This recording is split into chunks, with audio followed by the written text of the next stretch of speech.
পাঁচটা টুর্নামেন্ট থেকে 50 কোটি টাকা শুধু টিকিট থেকে যদি কামাতে পারেন, এর চেয়ে ভালো আর কি হতে পারে? যে জিনিসটা গ্রহণ করেছেন, আর এজাজ ভাইয়ের সাথে কথা হচ্ছিল, ওনার যে ভিশন, উনি 3-4 মাস, আমি জানি না কদিন, আপনি 2 মাসে আছে কাজে, উনি 2 মাসে যে কাজ করেছেন, আমারও বেশ কিছু কাজ করতে হয়েছে 6-7 মাসে ক্রিকেট বোর্ডে। সো আমরা বিভিন্ন সেক্টরে চেষ্টা করে যাচ্ছি ভালো কিছু করার জন্য, এবং এটা একদম সবচেয়ে রাইট সময় আমার মনে হয়। উইদাউট এনি ইনফ্লুয়েন্স আমরা আমাদের কাজগুলো এগিয়ে যেতে পারছি with the full support from the government. সেই জন্য আমি মনে করি যে আমরা যে জায়গায় আছি, ভালো কাজগুলো আমাদের যত তাড়াতাড়ি সম্ভব করে দেওয়া যায়, একটা প্ল্যাটফর্ম তৈরি করে দেওয়া যায়, একটা সিস্টেম মতো দাঁড় করিয়ে দেওয়া যায়, যেটাকে আবার যদি কেউ এসে নষ্ট করতে চায়, যাতে তারা অনেক সময় লাগে। সো আমরা চেষ্টা করব।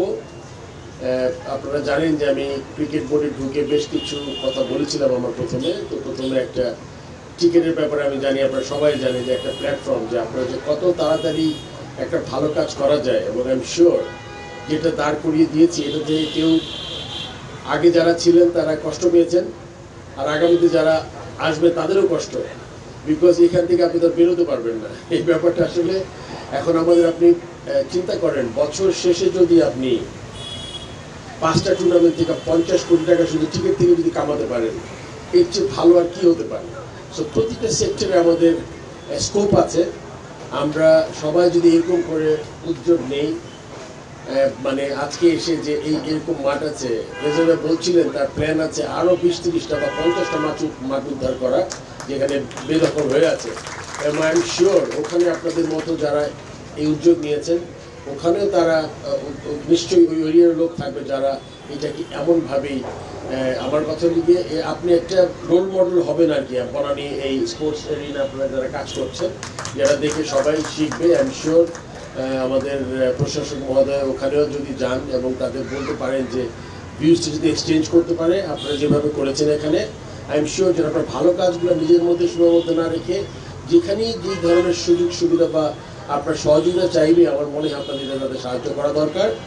আর আমাকে একটু প্রেশার ফেলে দিয়েছেন মাহবুব ভাই, না ওনার কি মাহবুব ভাই, যে ক্রিকেট বোর্ড তো আমরা, আপনি জানেন না, আমরা আসার পর থেকে চেষ্টা করছি, অত্যন্ত মানে কষ্ট করে চেষ্টা করছি যে মাঠের, কেননা এতদিন আমরা শুধু চিন্তা করেছি ইনফ্রাস্ট্রাকচার, শুধুমাত্র বিশাল স্টেডিয়াম, যেটা আপনার লাগবে হয়তো বা 2000 কোটি টাকা, কিন্তু একটা মাঠকে ডেভেলপ করতে আপনার লাগবে 10 কোটি টাকা। সো আপনি চিন্তা করেন কতগুলো মাঠ আপনি যদি পেয়ে যান, আপনি ডেভেলপ করতে পারেন।